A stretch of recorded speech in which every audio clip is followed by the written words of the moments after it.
Well, I want to welcome everybody today to Unlocking Handwriting Success. My name is Polly Benson. I'm an occupational therapist and also the inventor of Legiliner. We have a booth upstairs, so if you haven't had a chance to visit us yet, we hope that you do.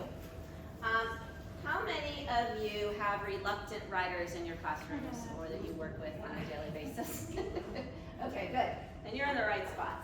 So I did put some freebies out by the door, some flyers and some little spaceman space erasers for spacing, which is a fun little way to teach spacing. And today you're going to leave with 5 low-cost strategies on how to address handwriting issues. And hopefully we'll put together a real quick low-cost plan. We call it a Monday plan because typically we teach Thursday, Friday, so when you go back to school Monday. So if y'all go back to school Wednesday, Thursday, or next Monday, hopefully you'll have a plan in place. Okay, so we're going to learn how to spot common fine motor and sensory motor barriers. We're going to use 5 developmentally appropriate low-cost OT strategies that you can start right away. And we're going to boost your motivation and participation using movement, apps, and I'm going to teach you some AI-assisted writing supports that you can use in your classroom. Okay, so my name is Polly Benson, as I said. I graduated from Ohio State University. I've taught over 15 continuing education courses. I've been married for 34 years. I have 3 children and 2 grandchildren. 2 of my boys have special needs, so I've been able to be on both sides of the IEP process. I like to scrapbook, play tennis, and pickleball. Any pickleballers in the room? Yeah. Very fun. And as I said, I went to the Legiliner. So, who is in the room? How many of you are teachers? Okay. Of young children? How many teach all the grades? Okay. How many of you are secondary, post-secondary educators? Okay. And how about any counselors? Any therapists? Okay. Any other administration? Okay. Who else did I miss? Speech or PT? Parents? Parents? Any parents in the room? Okay, awesome. I like to know who I'm speaking to give me an idea of how to kind of gauge my talk, so that's very helpful. So writing is not a character trait. So if your student is not enjoying writing, it doesn't necessarily mean that they are lazy, or it identifies who they are. A lot of times that we have these kids that can be very perfectionistic and erasing, and they might be avoiding the writing, they might be putting their head down, or their pencil breaks, or they have to get up and leave. There's lots of times they shut down, they say, I can't do it. So we want to make sure that we're not identifying them as a reluctant writer when there could be an issue that we could address. Our job is to reduce the friction, increase the success, and the experience of enjoying writing. So we're going to talk about 3 buckets today. And the 3-bucket quick check is the issue from the body, is it from their hand, or is it because of the brain? And so in the past, I've taught courses with LDA, and if you have access to the LDA resources, you could be able to find some of my talks on there. And in the past, I've talked about messy handwriting, or I've talked specifically on the intricacies of why a student might have an issue or what to address with that issue. For example, if they're not closing their letters, then maybe there's some techniques specifically we can teach on how to do letter closure. Today we're going to talk more about in generalities with the 3 buckets being the body, the hand, and the brain. So if you have those students that lean over on their table, maybe they lay down like this and they're trying to write. You might see a lot of wiggling, slumping, they get tired very easily. That's most likely a body issue. If you're seeing that they have trouble with their dexterity, their force of the pencil, how hard they write or how light they write, they might have slow output, an awkward grasp, and they might have hand pain. So then we're going to think about, okay, if that particular student has a hand issue. And then there's the brain issue. So maybe their hands seem fine, maybe their bodies seem fine, or maybe they have both, all three, body, hand, and brain issues. But the brain is often the avoidance, the overloading, the perfectionism. They can't get started, they can't pay attention to what they're doing, they have trouble with the motor planning output of what they're doing. So at the bottom you'll see some things to try, and we're going to talk a little bit more specifically about that. But first I want you to all take out a piece of paper, and if you don't have a piece of paper, I have some here I can pass around. You guys have paper. Anyone else need paper?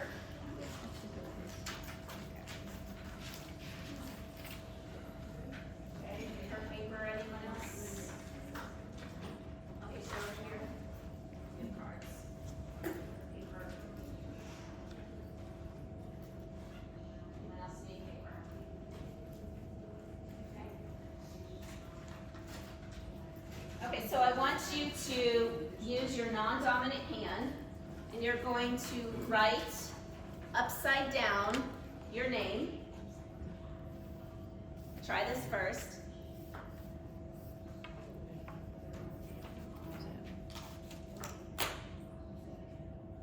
So you are writing upside down as if I was reading your name with your non-dominant hand.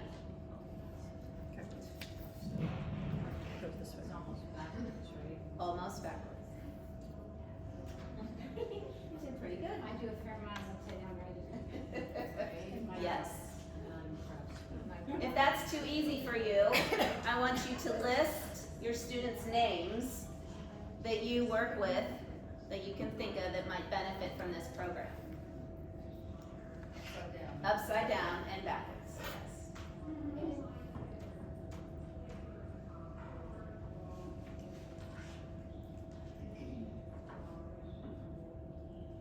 Okay, so what made that hard for you?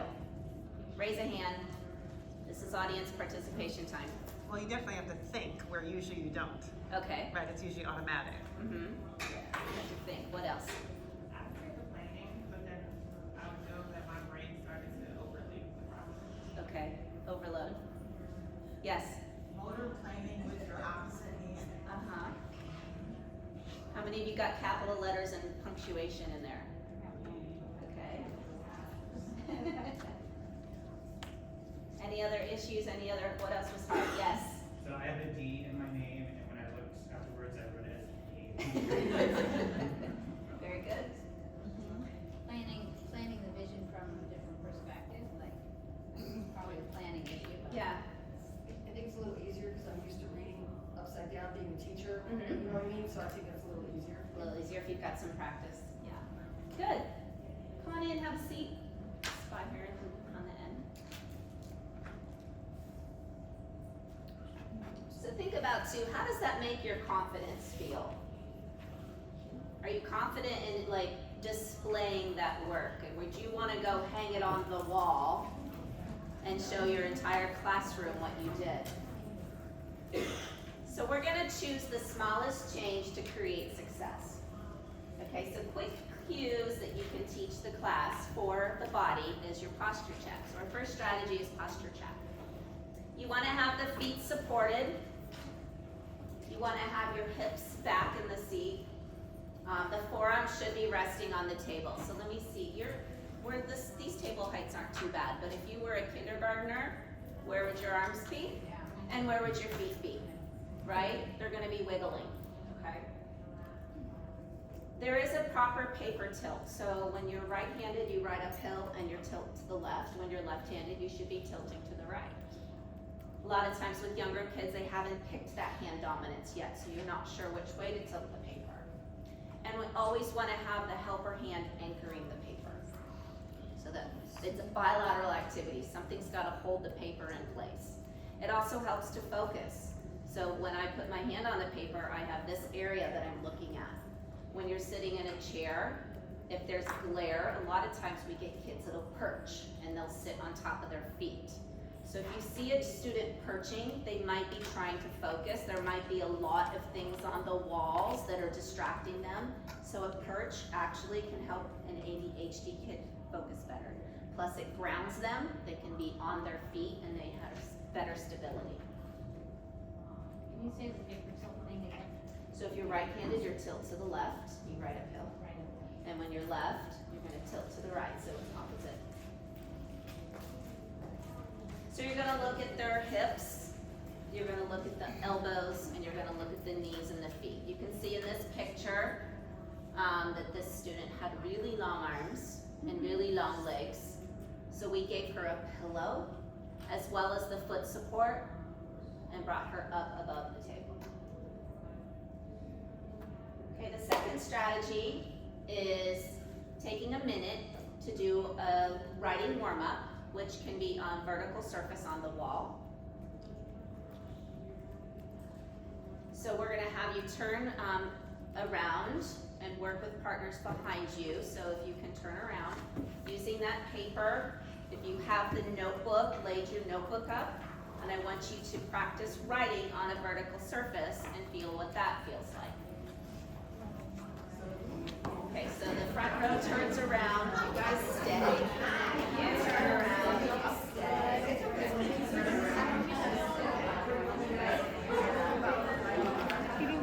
I write this way. Yes. So you're going to write on a vertical surface. So you want, like here, how we have the paper notebook up vertical, and I want you to think about writing on a vertical surface. We both write? Yes. Well, you can do it individually. Take turns. Yeah. Does everyone have a partner? You just watch.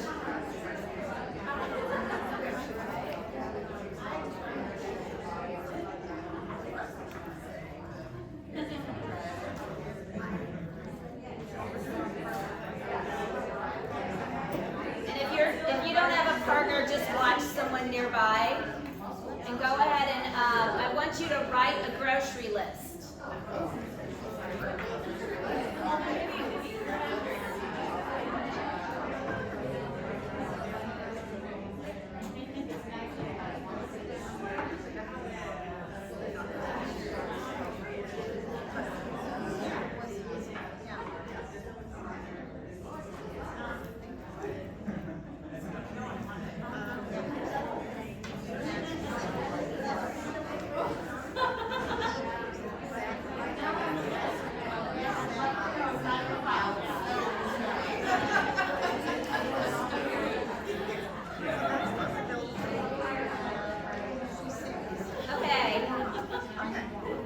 What changed in that surface? What changed? Okay. Raise your hand for me. What changed? Yes. You didn't have the stability. Okay, what else? Yes. Pressure that I used a lot higher. The pressure was different. Over here, you were using the wall. What did you find? Okay. Okay. And I saw you were tilted over there. Anyone else? What else? What changed? Definitely felt more shoulder engagement than Okay, shoulder engagement. So we had a little conversation earlier. You need shoulder stability when you're writing on the flat surface in front of you. And it's an intrinsic muscle exercise to just use your small muscles of your hands. But what we see these days is kids that are using wrist and elbow and even shoulder to try and write. And how many of them have flexed wrist posture? Okay, why? Well, what about what video game? Tablets and phones, and they're texting and they're doing things here. They're in their car seats or being, with their parents. God bless every parent in this world, but we have to try to get the posture upright, okay? And so many kids are, by the time they get to us, they're bent over, their wrists are bent, and they're in this flexed body position. So that is not the position for writing. And what vertical surface writing does is it makes the hand go into an extended position. So if your students are flexed at the wrist, we want to get them extended.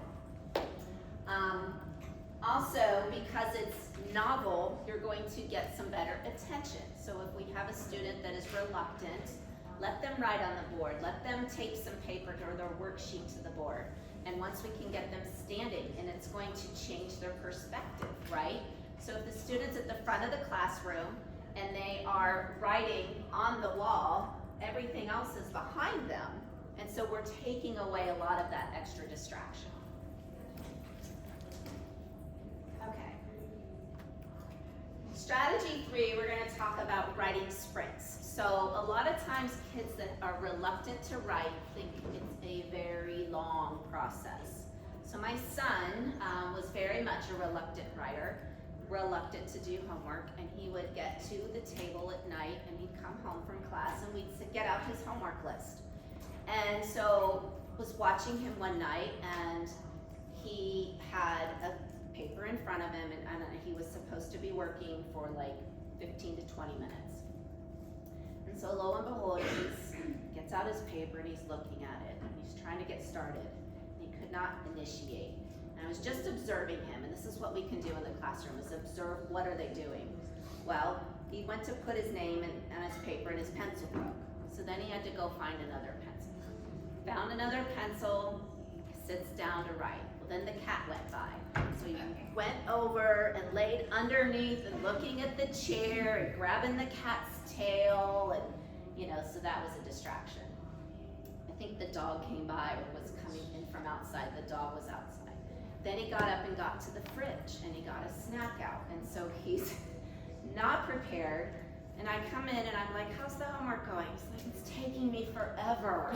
He hadn't even started, right? So I said, let's do this. And we set a timer, and I said, I'm gonna give you 5 minutes, and I want you to read out loud what you have to do, and then just start. Put your pencil to the paper. And I said, after 5 minutes, you can get up and go to do something, and then we'll come back. And just having that little boundary for him was enough to get him started and initiated. He read out loud what he was supposed to do. We also make sure, this was back in the day, that he had everything he needed ahead of time. A sharpened pencil, the dog was out, he already had his snack. We made sure all those things were in place before he would get started.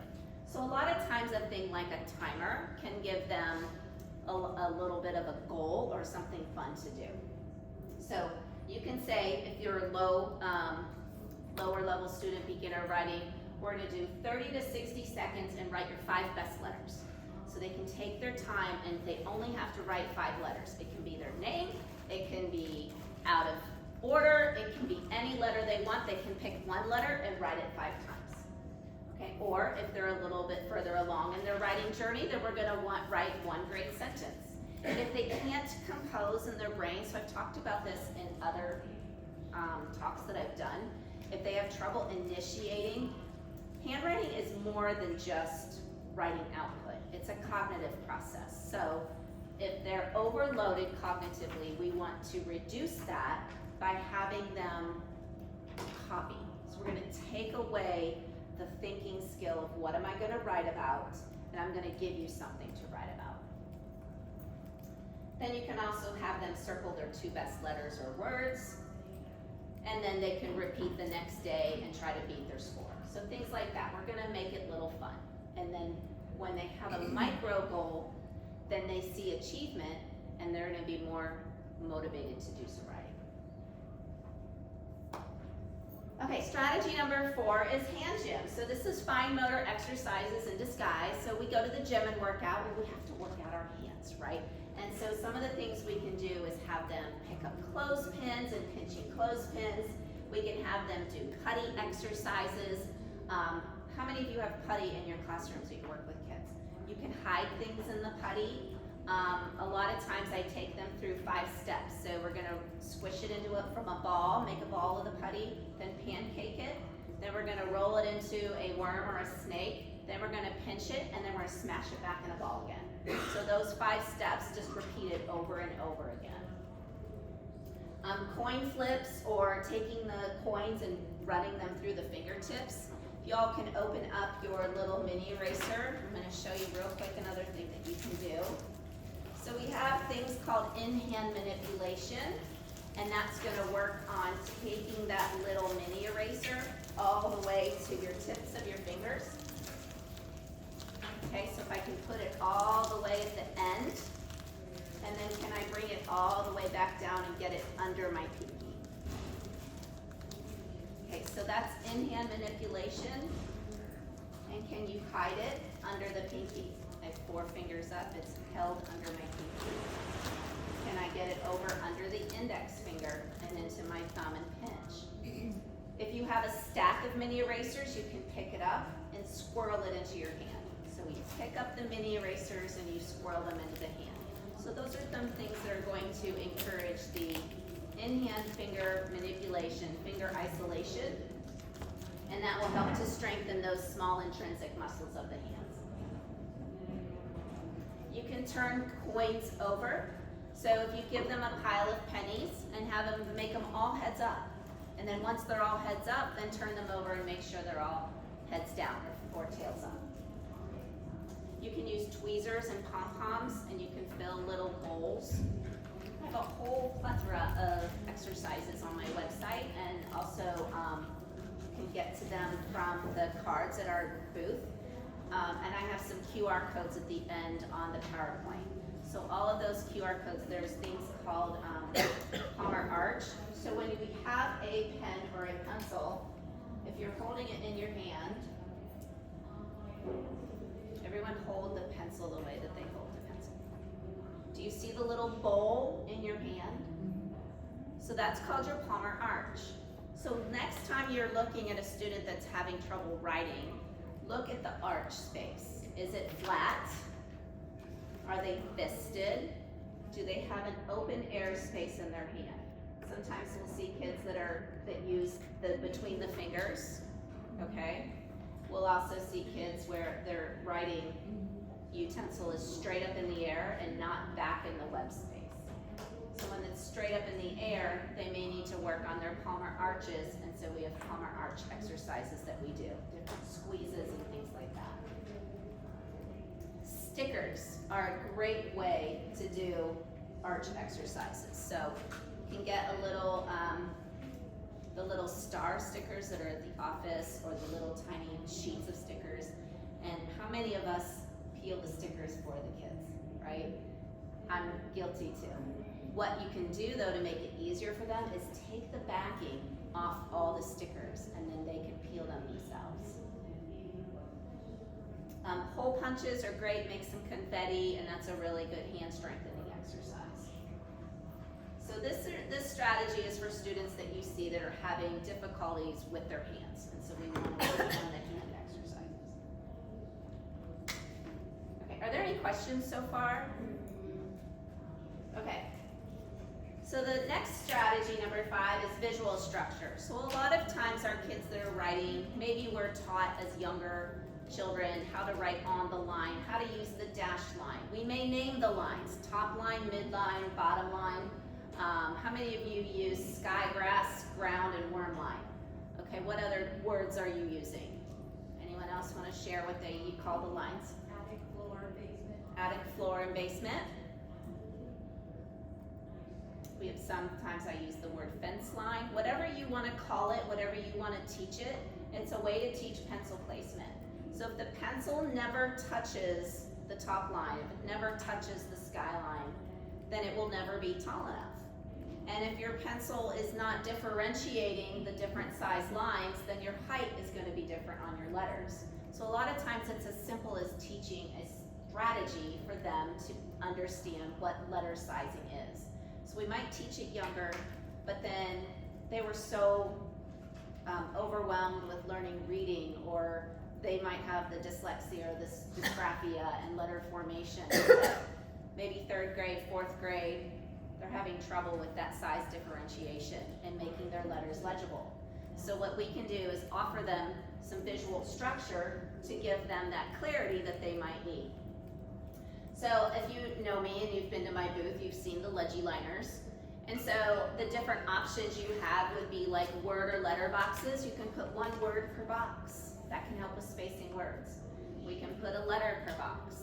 We've got the dashed line, which gives the height differentiation. If you see on the second one down there is the shaded line. Oh, I didn't bring a shaded one down. The bottom half of the line right here is shaded, and so that can teach kids that all the letters that go in the shaded area. A fun way to teach that movement exercise, I'm gonna have you all stand up right now. We're gonna do the alphabet, okay? And if it's a tall letter, I want your arms up tall. And if it's a small letter, we're gonna be on our knees, so that's the shaded letters. And if it's a lowercase descending letter, it's all the way up the floor. Okay, if you can. Okay, so ready? We're gonna say it together. A, B, C, D, E, F, G, H, I, J, K, L, M, N, O, P. You got it? Q, R, S, go a little quicker. T, U, V, W, X, Y, and Z. Now you know your ABCs. Next time you can do this with your students.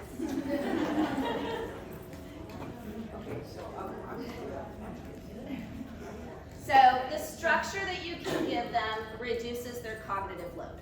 So even though they're older, and maybe some of these things seem babyish to them, we want to structure it as a practice round. So one of the things we can do is give them a smaller dashed line that's the same size line as their wide rule lines, and then their wide rule lines can understand what the dash is. So we give them some practice on here, and now let's practice it without the dashed line. Okay, so if the brain bucket is the issue, and you've noticed, so we've got the three buckets, right? We've got the body, we've got the hand, and the brain. We want to regulate them first, and then we're going to do the writing. So we can do some cross-body crawls. We've done those before. We're crossing over midline. Fun way to do that is to get two different color markers, like a red marker and a blue marker. So I would do, let's just do red and blue like this, and put dots on their knees. So I'm gonna put the red dot over here and a blue dot over here. And we're gonna practice crossing.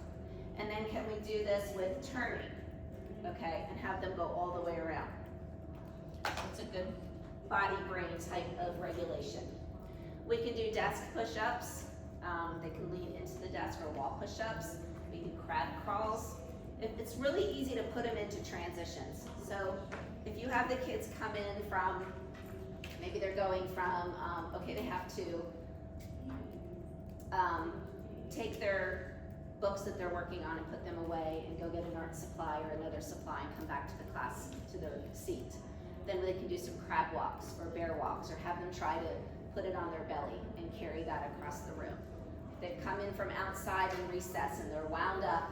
You know, maybe we can give them some different things to do to help regulate them. Chair push-ups, okay?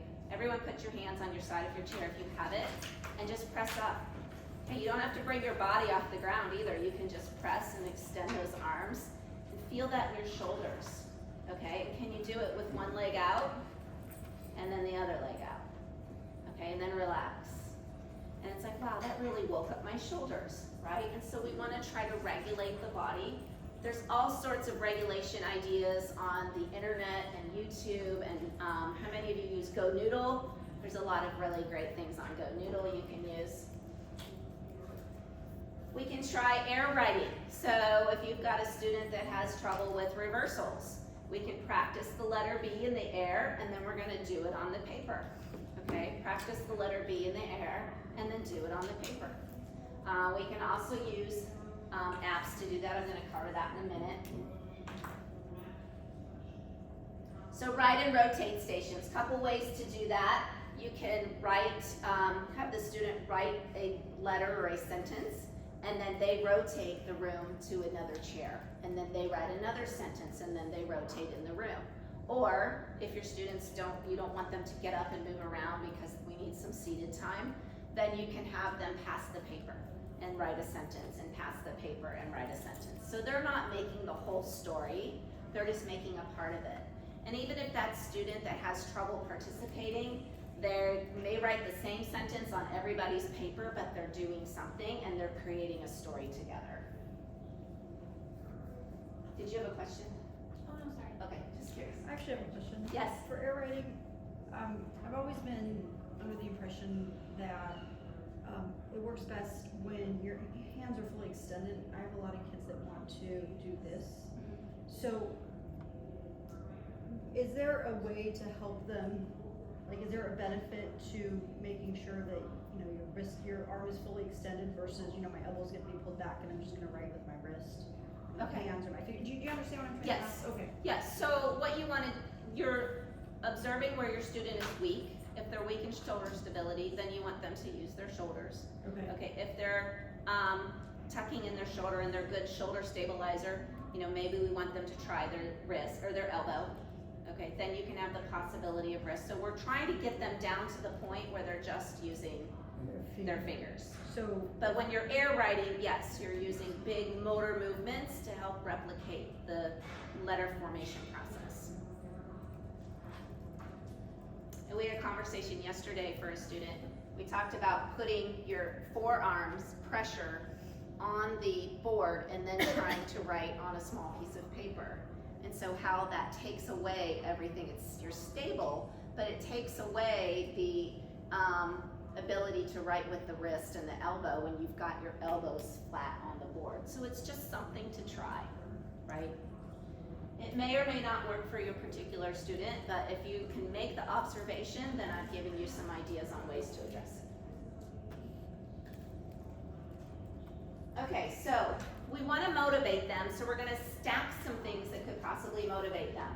The Legiliners are an excellent way to motivate kids. They get to write their lines out, and if they are not motivated, if they are drawing them crooked, it's okay. It's okay to have a crooked line. We can draw a curvy line, and we can write on that. We can take a big piece of butcher paper and make a big curvy line and draw a car down it, and then make a road and make a city and use the Legilines and write on the lines what the name of the city is, so we can make it more fun for them. We don't always have to sit at a table in a chair and write on a single piece of paper. Okay, we can move the body. We can, even if we have a child that likes to lay on their back, we can put it underneath a table and tape some paper to the top and let them write and color and do some things where they're getting their shoulder strength. So you want to stack what they are motivated by. So let's say you have a student that's motivated by putty. And then we have some apps that we can give them. So we can do a warm-up with the putty. And then we can give them an app like build a sentence. Have you seen the build a sentence apps? So you can build a sentence and then you let them copy it. So using the iPad as a tool to help them find activities that they like to do. And a lot of kids like the iPad, it's very motivating. So you can have them scroll through the first word, like there's some where you drag and drop the dog or the boy or the cat was going to the market, whatever the sentence is, and you can drag them in order. And there's some that give you extra words, and then there's some that are exactly the number of words that you need. So you want to grade it for that student that you're working with. So if you want extra words thrown in there to distract them or to make it challenging for them, or do you want exactly what the word should be? There's a couple speech therapy apps that are really fun to use too, that you can like rotate through different words or pictures. And so where you're using it for a communication app, you can also use a communication app to build a sentence or to come up with a story for that student. The picture apps, you know how they have the little picture simulations, PicSims they call them. So you can build sentences using PicSims for a student that has dyslexia or dysgraphia, and then they can just copy the words. Or you can build it with the pictures only and have them write the word. Speech to text is a great way to motivate kids, so they get to dictate into the phone what they want to say, and then you check it for spelling and check it for accuracy, and then they get to copy it. So we're taking the cognitive load and reducing that. I do like using a stylus for letter tracing apps. So if there are apps that you are tracing and working on letter motor planning and motor control, I like using a stylus because it teaches them how to hold a pencil better than the finger.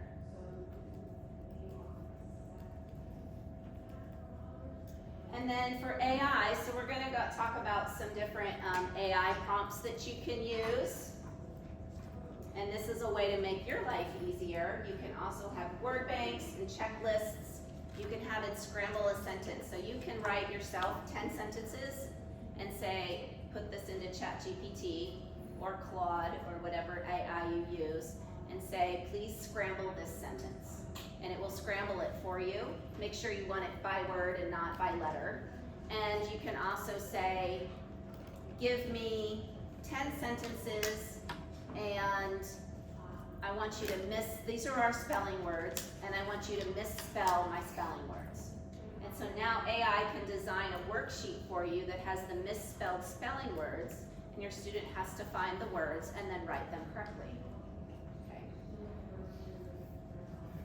So you can use the tech to reduce the load or spark ideas, but you want to do the actual handwriting practice. Research has shown that actual practice of handwriting is what improves handwriting best.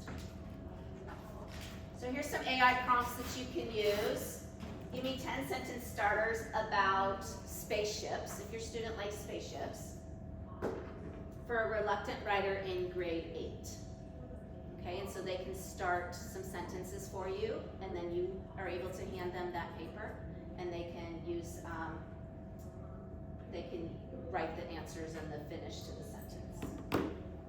Using this sample task, so create the same writing task in 3 levels. So if you are working with different levels of students and you're working on, say, Martin Luther King Day, so you can say, give me 3 sentences for Martin Luther King Day for a kindergarten level, for a 2nd grade level, and for a high school level, and things like that. And so that can help you to build a lesson plan without having to think it through yourself. Okay, how many of you work on decoding? Okay, so give me 6 short decodable practice sentences using mostly letters C, O, A, D, G, and CVC words. Keep them funny and 5 to 7 words each. So you want to give AI your prompt length as well. Like, I want 5 to 7 words. I want simple sentences. I want complex sentences. I need 15 compound words. We're learning about compound words. Give me 15 compound words. Now put them in sentences. Now you can have your student match the compound word with the empty sentence, which a word is missing. Give 8 fun phrases using mostly capital letters like names, titles, and acronyms for handwriting practice. So we want them to practice capitalization. So now chat can give you the particular phrases that you're working on. You can mix up sentences, misspell your words, leave blanks, things like that. Anyone else using AI in their classrooms or for prep, and you want to share what you're doing?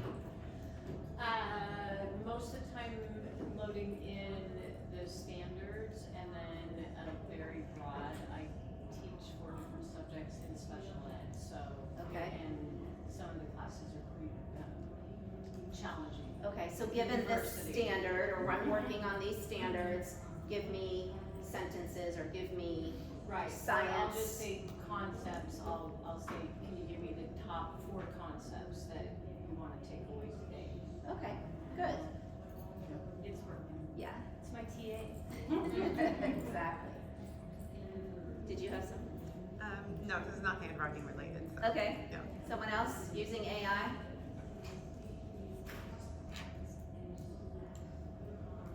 Does that interest you? Is that something that the ideas there will help you? Okay. Okay, so make sure you're using district approved tools. Of course, I have to give the disclaimers. No identifying student information, teaching it as a scaffold, and students are still practicing their handwriting on paper. We're not practicing handwriting in ChatGPT.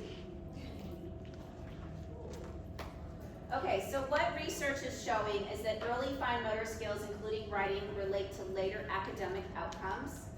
Handwriting intervention programs can improve writing fluency in school settings, and new technologies, including AI, are being explored as supports for instruction and remediation.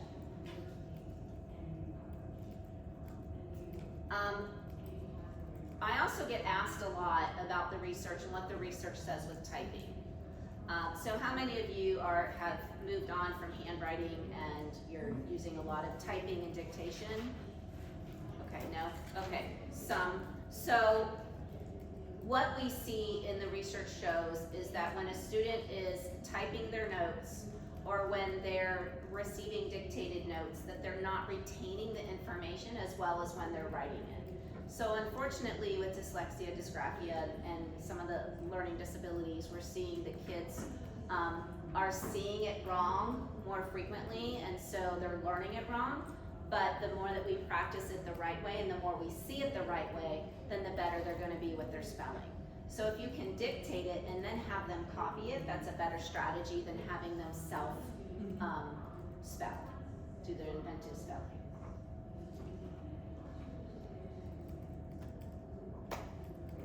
Okay, so a 2-minute daily routine that actually sticks. So we're gonna make sure they're ready to write.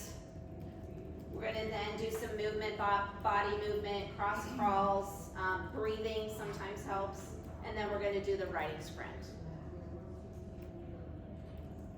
A lot of times we can add visual supports, not just the visual cues of the things like the Legiliner, but a visual support where we're gonna give them a time, get the timer, we're gonna write for, we're gonna do a warm-up for 2 minutes, we're gonna do a writing activity, and then we're gonna do something fun. And so one of the things that I have designed are OT lesson plans, and you can even ask like ChatGPT to do something like this, but I will have a specific worksheet like this that's very blank. And so we have something here, this is a little koala bear, and it was Hug Day. So if you go to the website, daysoftheyear.com, you can find out what today's day of the year is. If someone wants to pull that up and we can talk about that. I did this talk a couple weeks ago, and it was, I remember what the day was we were laughing about. Anyway, so daysoftheyear.com, one of the days was Hug Day. So I found a little picture of a koala bear hugging a tree. And then this koala bear, so we can do the writing support, we can give this student, one student needs boxes, one student needs handwriting lines, and one student needs like the number line to help them space their letters. So what we can do is start with a fine motor warm-up, say we're gonna do putty, or we're going to do the coins, we can pick up the pom-poms and put them in a bucket, and that's your 5-minute warm-up. Then we can take this worksheet, and with different students, we can differentiate in the classroom and have them practice their writing, whether it's letters, words, sentences, or stories. And then over here, we have some other ideas of what else can we do to support that. So we can do coloring, cutting, gluing. You can cut this out, and if you have a student that is, let me use your marker since it's messy. If you have a student that's just in kindergarten, we're just gonna cut it out like this. Or if they're ready to do the actual, they can trace, and they can actually cut out the outline of this particular bear. Okay, and then we're gonna glue it onto construction paper, and then we can write more lines for them to write about the koala bear. They can just practice the letter K, or you find something that interests them. Say they're really into spaceships, or they have a particular hobby. So that's how today's National Random Acts of Kindness Day. It So also says it's My Way Day. my way. Be a trailblazer, a rebel with a cause, and embrace your unique work. Stand out, break the mold, and let your awesomeness shine brightly. Let your awesomeness shine brightly. Awesome. So there's so many, every day there's like 3 or 4 like normal things. There's things you wouldn't want to teach a kindergartner. There's some that are a little inappropriate. But there's, days of the week, like it was Valentine's Day, but it was also probably Love Somebody Week, or show, there's, we all know that there's different types of disability awareness weeks, right, and things like that. So we can pull these things out and these themes out, and it can be more fun for the student to do writing. So then over here on the right side, besides coloring, cutting, gluing, we have sensory activities. So this is a particular lesson plan on cake, on having the cake day. So it could be National Dessert Day. It could be have a piece of cake day. It could be specifically on there, you'll see chocolate cake day, you'll see strawberry cake day. Like you can look up things and figure out when they are. So this particular one was pretend to make a cake, what do you need? So you can make a cake out of Play-Doh. And then your technology, you can find a cake decorating video on YouTube, or you can roll a dice and put candles on your cake. So I'll pass this around just so you can kind of get an idea of what those are. And for those of you that haven't stopped by the booth, I also have some of these idea sheets that you can use with the handwriting visual guidelines too. So I want you to think about one visual support that you would give to your student and try it for a week, and then consistency beats intensity. So we don't need to be really intense about the handwriting. We want to be consistent with a strategy and see if it works. Okay, how are we doing on time? Okay. All right, so quick case. I want you all to picture a student in your mind or write down their initials on the paper. And what you're going to do is think through how they were writing last time we saw them. Okay? Oh, whoops, sorry. First we're going to do a particular student that writes one line, then we're going to do a case study. Okay, sorry. Write one line and then refuses. So this is a particular student. They write one line and then they refuse to continue. They erase constantly. Their spacing is collapsed when they're rushed. And they have great ideas when talking. So you might have a student like this. So now I want you to tell me what bucket that student might be in. Is it brain, body, or hands? What would be a first move strategy that you could try? And what could you add to motivate them? And if you don't like my case, if you want to use the one that I started with, if you want to pick your student, how did they write last? What are their issues? Write down their issues. So in this particular student, he or she writes one line, then refuses, erases constantly. What might be going on if they're erasing constantly? Perfectionism, right. Okay, is that body? Brain, right. Okay, their spacing is collapsed when rushed. They're not able to focus. And they have great ideas when they're talking. So that's a brain issue. Okay, so let's see here. So this is where we're going to do your particular student. So write their little initials at the top. This Monday plan is in the handouts on the website. And so you can download this and do this for each one of your students. Oops, I didn't get my updated strategy in here. I have a QR code as well for you guys. Let me see if I can. I wouldn't know how to do that on there. So, and my computer's not plugged in. So I will, if you guys want, I have a QR code to show you for, let's see. I believe it was for the lesson plan. But if you want a copy of that lesson plan, you can go to legiliner.com and go to the free resources, and then you can download the 2 free lesson plans. Okay, so write down your students' initials and what, how old they are, like grouped together. If you want to turn around and work with a partner, we're going to share this as well. So what's their biggest barrier? Is it body, hand, or brain? What are some things that you can start with? Which one of the 5 strategies or your own strategy? Maybe you can share with someone your strategy. What might you add on to motivate them? Or use an AI prompt to help your strategies? And then what would you use to measure success? So if they're less refusing, if they're doing better spacing, they have more output or less fatigue, then that would be what you measure as success. So turn around and work with your partners like we had you paired earlier. I'm going to give you probably 3 or 4 minutes on this one. If you just want to work independently, you can do that as well, but I'd love to see some exchange of ideas and be able to talk about that.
Yeah, that can also be right. Or it could be hand control, you know, does he know how to set up or top line, midline, basically.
Okay, if you haven't switched partners or talked to let the other person talk, go ahead and switch your partner.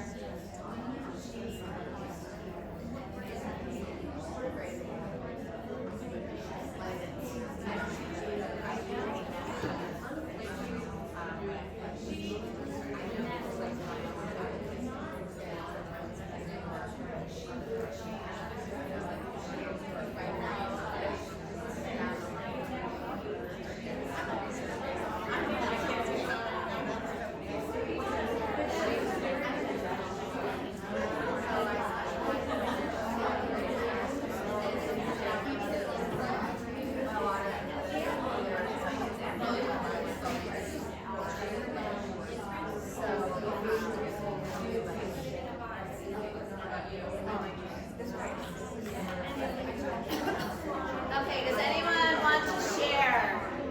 Anyone have some new ideas for Mondays?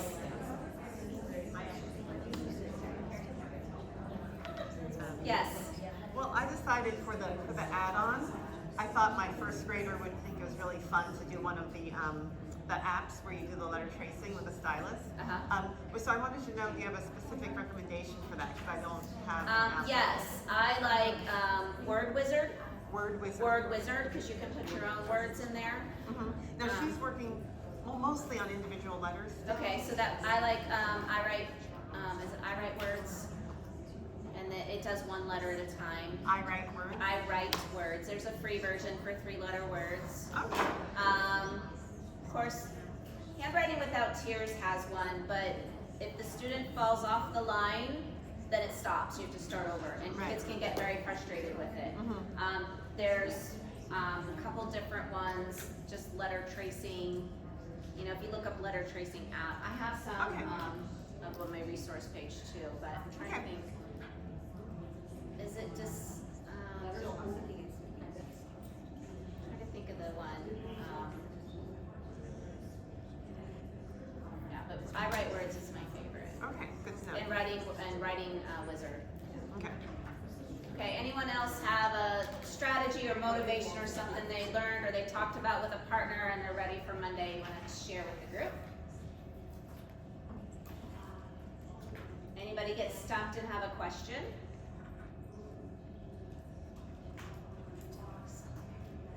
My partner said something I thought was cool about a time capsule and putting a piece of writing from the fall away in the time capsule and then bringing that. Oh, that's awesome. So she said have a time capsule, put the writing in from the fall in a time capsule and then get it out in the spring and show them that progress. That will motivate them. Okay, there's a couple toolkits here, the master idea sheet and lesson plans, and then we have games for the reluctant writers. I've got fine motor exercises for you and top 10 fine motor kit ideas. So one of the things that's really I like to do is have just a little pencil box, and you can put 10 things in there, and then I have a couple bonus things on there that can help with fine motor skills. And if you didn't get the I mean, these are on the PowerPoint too. Does someone pull up my PowerPoint on your computer? It's not. It's not on there. It's It's just one a page handout. paper. Yeah. It has the lesson plan that you showed, But it doesn't show, okay. Handwriting Success, but nothing else. If you want a copy of the slides, I'm happy to share those. Just kind of put your name on a piece of scrap paper, your email address, and I can send that to you. And then, if there are any other questions? And then if you are interested in purchasing LegiLearners, you can visit us tomorrow at the booth. And if you have already purchased them, thank you for supporting my small business.